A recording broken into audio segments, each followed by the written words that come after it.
Abonne-toi!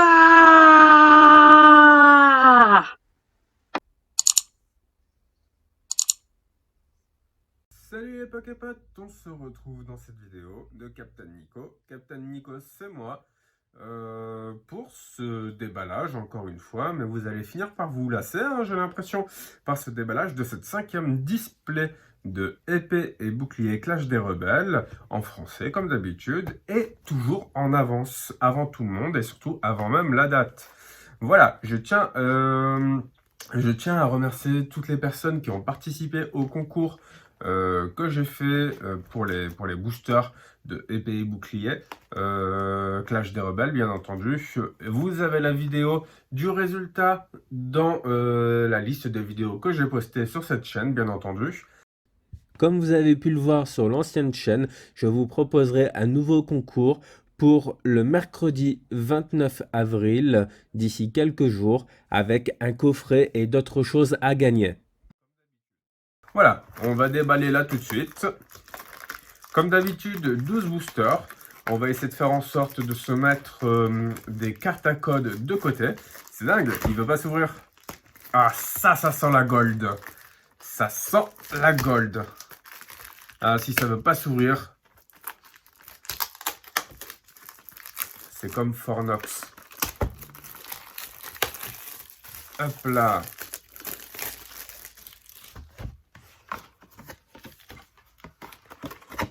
Et puis, on chope les 12 premiers. Est-ce que j'ai été bon pour le coup? 4 et 4 et 4. 12. Génial. En une pioche, j'ai déjà les 12 d'un coup. Eh bien, c'est parti. On se déballe ça tout de suite.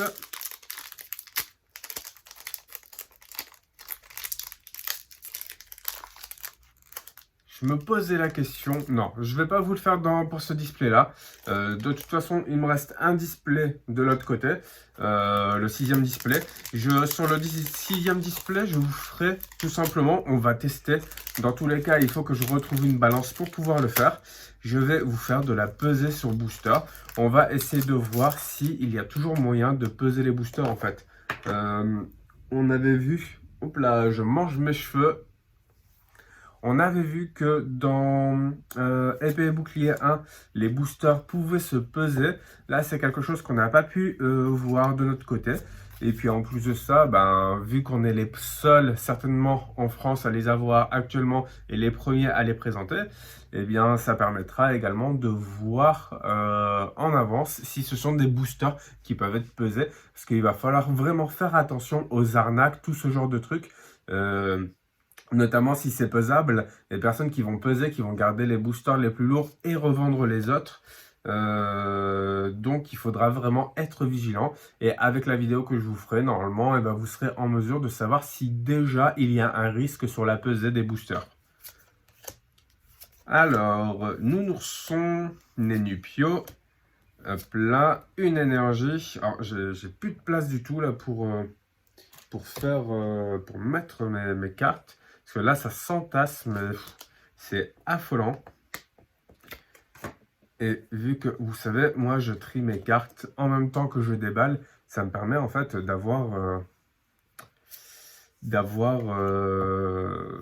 d'être plus efficace, d'être plus ordonné, voilà. Hop là, un bandana brûlant, j'allais dire un bandana brillant, voilà.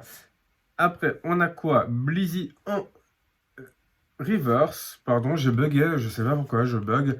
Et un fenard, d'accord. Hop là, on va se mettre le Blizzy ici. Donc ça va être le coin des reverse, des peu communes reverse. Voilà.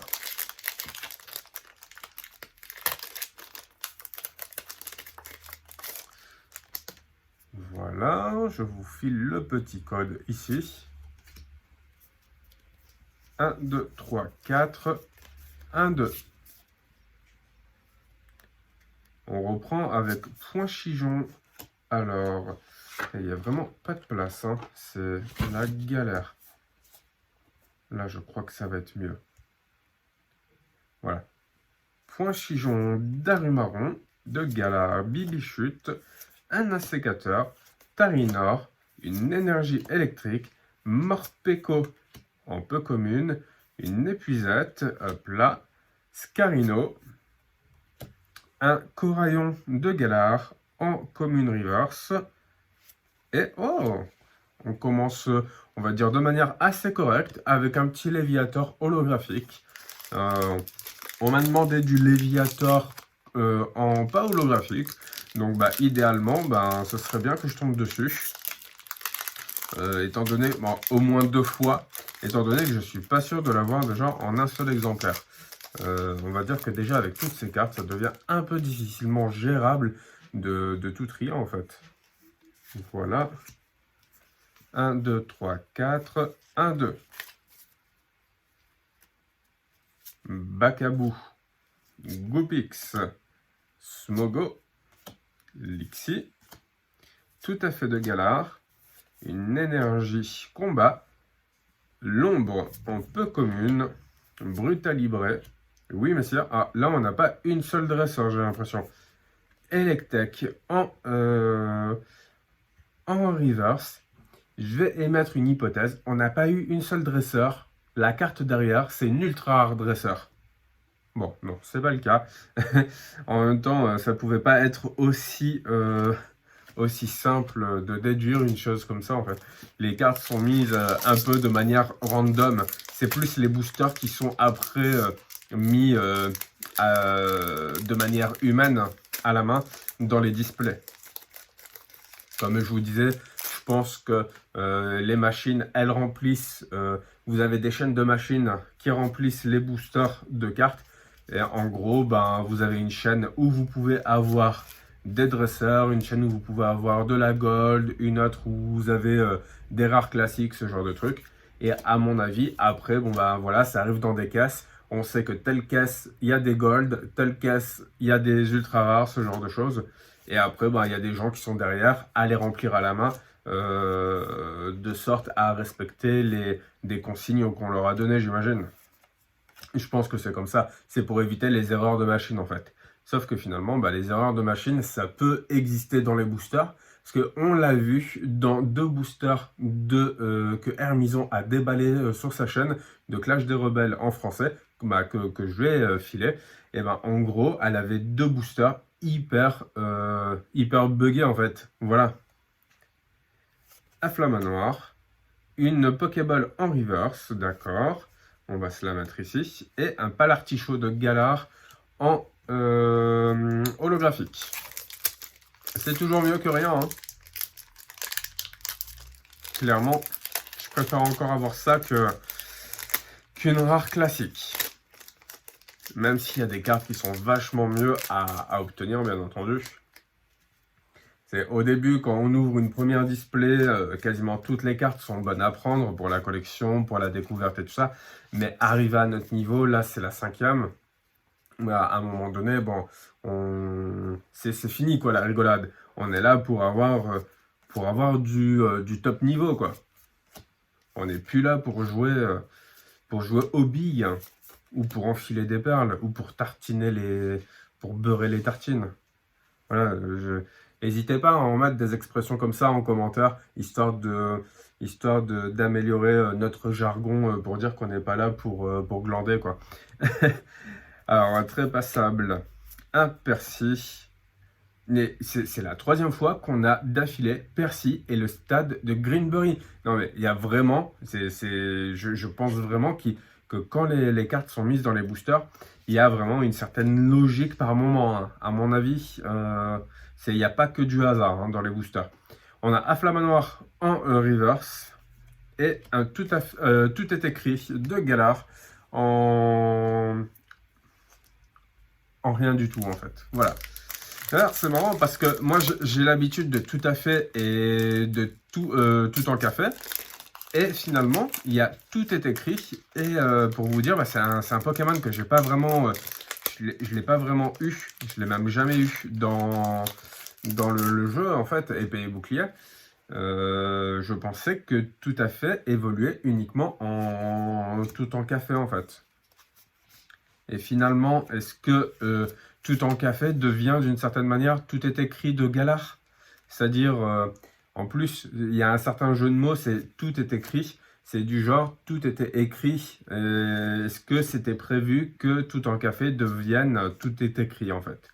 Voilà. Et après, je pourrais faire des vidéos en fait sur les éventuels messages cachés qu'on peut trouver dans les... Hop là. Je sais pas où je vais la mettre elle parce que j'ai pas envie de mélanger les peu communes reverse. Voilà. Mais je pense qu'il y a quand même des images un peu cachées, des petites hypothèses à se faire, ce genre de trucs, et des trucs vraiment sympas qu'on doit certainement voir sur certaines chaînes un peu axées que sur du Pokémon en fait. Alors, Mascadra, hop là. Un Maganon en reverse, c'est la première fois qu'on l'a d'ailleurs celui-là. Et c'est notre premier Hexadron en ultra rare. Donc voilà, on va se prendre une petite sleeve et on va aller regarder ce qui est écrit sur cette carte. Ou dans cette carte, c'est comme vous voulez. Alors, Hexadron de Galar, 160 PV. Escadron Mur de Fer. Tous vos Pokémon ayant Hexadron dans leur nom subissent 20 dégâts de moins provenant des attaques de votre adversaire. Giga Impact qui inflige 210 dégâts, c'est quand même pas mal. Pour 3 énergies, ça coûte un peu cher, mais bon, c'est pas mal comme attaque. Pendant votre prochain tour, ce Pokémon ne peut pas attaquer. Alors, ce qui peut être intéressant avec ce Pokémon-là, une fois qu'on l'a fait attaquer, vu qu'il a 160 PV, il a moyen d'encaisser une attaque environ. Vous le faites revenir sur le banc. Et en fait, tous les autres hexadrons que vous jouez, et ben clairement, sachant que les hexadrons, ils ont un talent qui fait que déjà, ils frappent plus fort en fonction du nombre de hexadrons présents sur le banc.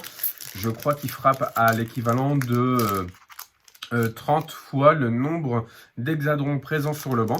Globalement, vous avez 5 hexadrons. Ça vous fait 150 d'attaque d'avoir une équipe d'hexadrons, pourquoi pas, hein. Après, c'est que des Pokémon de base. 5 hexadrons, oui, c'est tout à fait possible. Vous mettez les hexadrons de base classiques et vous mettez du hexadron V. En fait, je ne sais pas du tout si le mur de fer peut se cumuler avec 2 fois le même talent. Vous voyez, vous mettez 2 hexadrons V. Est-ce qu'on peut cumuler 2 fois le talent? C'est pas précisé, hein, tous les Pokémon ayant... Alors, peut-être qu'on peut cumuler les moins 20 dégâts, mais admettons qu'on ne puisse pas cumuler. Et bien, clairement, vous mettez un hexadron V sur le banc. Que des hexadrons classiques après à côté de lui. Vous tapez avec un hexadron, ça fait 150 dégâts avec hexadron classique, si je ne me trompe pas. Et en plus de ça, et ben, quand vous infligez des dégâts, et ben, c'est des dégâts qui sont minimisés de moins 20. Bon, après, il faut dire que hexadron classique n'a pas des masses de PV. Hein. Je crois qu'il doit être à 70 ou 90, quelque chose comme ça. Alors, on va bien faire attention qu'on va le piocher tout à l'heure pour voir hein, si le nombre de PV qu'il a. Ça peut toujours être intéressant à regarder après tout. Voilà. Un Charby en reverse, c'est la première fois qu'on l'a, celui-ci également. Et Darimacho de Galar. Et comme on dit dans la chanson, Darimacho, je t'adore. Pour les fans de M. Voilà. La petite référence que personne verra parce que je vous connais, vous n'allez pas aller jusqu'ici dans la vidéo. D'ailleurs, il faudrait peut-être que je mette des sortes de concours pour ceux qui... Je mets des indices dans la vidéo. Et pour ceux qui découvrent tous les indices, vous voyez, peut-être une sorte de truc à gagner, je sais pas quoi. Il y a peut-être un petit concept à faire pour faire en sorte que les gens ne restent pas juste 3 minutes en fait. Parce que là, si les gens devaient rester juste pendant 3 minutes, bah, ça ferait 10 minutes que tout le monde serait parti en fait. Par rapport au timing de la vidéo. Donc en gros, je peux dire n'importe quoi.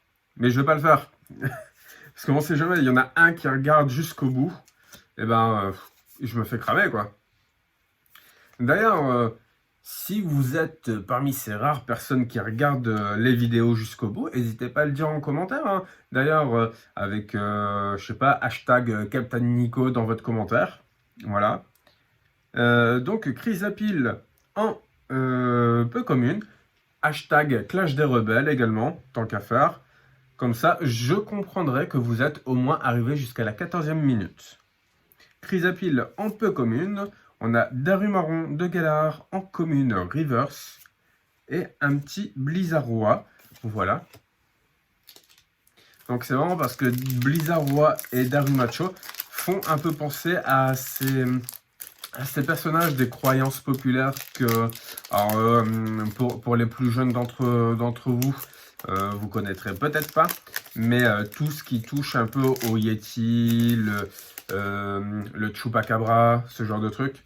Ce genre de croyances un peu anglo-saxonnes également, parce que c'est des trucs qui sont pas trop dans dans notre culture, ce genre de trucs. Mais globalement, ben, ces Pokémon-là me font penser à ça, en fait. Et je trouve ça marrant, ce genre de petits clins d'œil et tout ça. Alors, attendez. Le Daru marron, je l'ai mis au mauvais endroit. Voilà.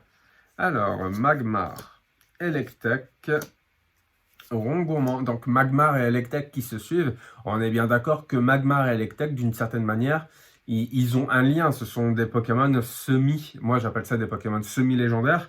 Donc, c'est encore une fois, c'est pas la première fois qu'on les pioche l'un après l'autre.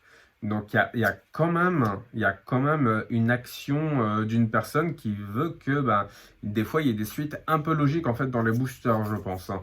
Je pense que c'est plus ou moins fait exprès. Je sais pas ce que vous en pensez.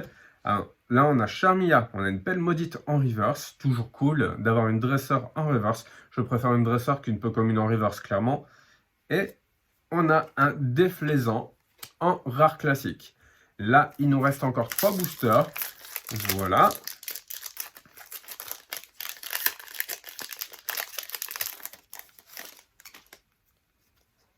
Je vous file le code. Et comme vous avez pu le remarquer, cette fois-ci, je n'ai pas mis de code de côté, j'ai pensé à vous. Voilà. Un petit Voltorb. Allez, Tarinor, Goélise, Brucellum, Archéomir, une énergie électrique, un arrache-outil, encore une pelle maudite. D'accord. On va pouvoir creuser, hein, à force d'en avoir des pelles. Mascadra. Votutrice, c'est la première fois qu'on l'a en reverse. Celle-là, c'est vraiment cool. Et puis, en dessous, on a un Cryptero en rare. Ok. Hop là. Je pose ce booster ici.